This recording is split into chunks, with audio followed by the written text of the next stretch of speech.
వెళ్ళిన తర్వాత వాళ్ళ ఉత్సాహాన్ని చూసి మేము అక్కడ చాలా గేమ్స్ అయితే కండక్ట్ చేసామండి. అయితే ఈ గేమ్స్ అనేది నేను ఎందుకు చెప్తున్నానంటే, మామూలుగా మనం ఎక్కడికైనా గెట్ టుగెదర్ కానీ, ఏదైనా ఫంక్షన్స్ కానీ, ఏదైనా కిట్టీస్ కానీ అయినప్పుడు ఏదైనా గేమ్స్ ఉంటే బాగుండు అని అందరూ అనుకుంటారు కదా. సో ఆ ఉద్దేశంలో కొన్ని అంటే నాకు మంచిగా ఉత్సాహం అనిపించినవి గ్రూప్ గా ఆడే గేమ్స్ ఏవైతే ఉన్నాయో అవైతే ఇక్కడ మీకు ప్రెజెంట్ చేస్తున్నానండి.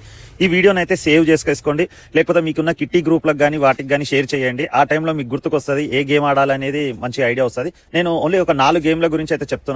ఇక్కడ నేను ఫస్ట్ వచ్చి చెప్పేది మన టిఫిన్ సెంటర్ గేమ్ అండి. ఇది వినడానికి చాలా వింతగా ఉంది కదా.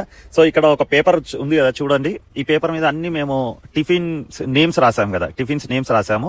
ఇటు పక్కన అన్ని చిట్టీలు తయారు చేసామండి. అంటే ఇక్కడ పబ్లిక్ ఎక్కువ ఉన్నారు కాబట్టి 6 చిట్టీలు తయారు చేసాం మేము.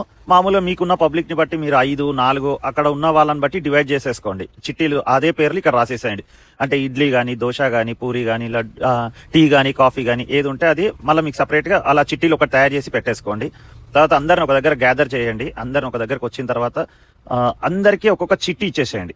చిట్టి ఓపెన్ చేసుకోవాలని చెప్పొద్దండి. తర్వాత మనం స్టార్ట్ అన్నప్పుడు వాళ్ళు చిట్టి ఓపెన్ చేసుకోవాలి. అయితే ఇప్పుడు దాని గేమ్ ఎలా ఉంటుందంటే, మనము చిట్టి ఇస్తాం కదండి. చిట్టి ఇవ్వగానే వాళ్ళకు మనం స్టార్ట్ అనగానే చిట్టి ఓపెన్ చేసుకోవాలండి. చిట్టి ఓపెన్ చేసుకున్న తర్వాత అందులో వాళ్ళకి ఏది వచ్చింది అనేది వాళ్ళు గట్టిగా అరవాలి. ఇప్పుడు సపోజ్ ఇడ్లీ వచ్చింది అనుకోండి, ఇడ్లీ ఇడ్లీ ఇడ్లీ. దోశ వచ్చింది అనుకోండి, దోశ దోశ దోశ పూరి. అంటే అక్కడ ఉన్న ఇప్పుడు మేము 10 నేమ్స్ రాసాము. అందరికి 6 అంటే 60 మంది ఒకటేసారి దద్దరిల్లిపోయింది. చూడండి ఎలా ఎలా అరుస్తున్నారు. ఇడ్లీ ఇడ్లీ ఇడ్లీ, దోశ దోశ దోశ, అలా అందరూ అరుస్తారు. అయితే నేను ఒక దగ్గరకి వెళ్ళి నిల్చుంటాను. అక్కడ నేను నిల్చున్న దగ్గరికి వీళ్ళు ఎవరైతే ఫస్ట్ గ్యాదర్ అయిపోవాలి. మనం 6 మెంబర్స్ ని మేము చెప్పాం కదా. ఈ 6 ఇడ్లీలు ఒక దగ్గరికి గ్యాదర్ అయిపోయేసి 6 చేయబట్టుకొని మన దగ్గరకు వచ్చేసి ఒక లీడర్ లాగా వచ్చేసేసి 6 చిట్టీలు మన చేతిలో పెట్టాలండి. నేనైతే ఇక్కడ విన్నరు రన్నరు 2 పెట్టానండి. సో ఒకసారి చూడండి వాళ్ళు ఎంత సరదాగా ఉందో గేమ్. ఒకసారి చూడండి.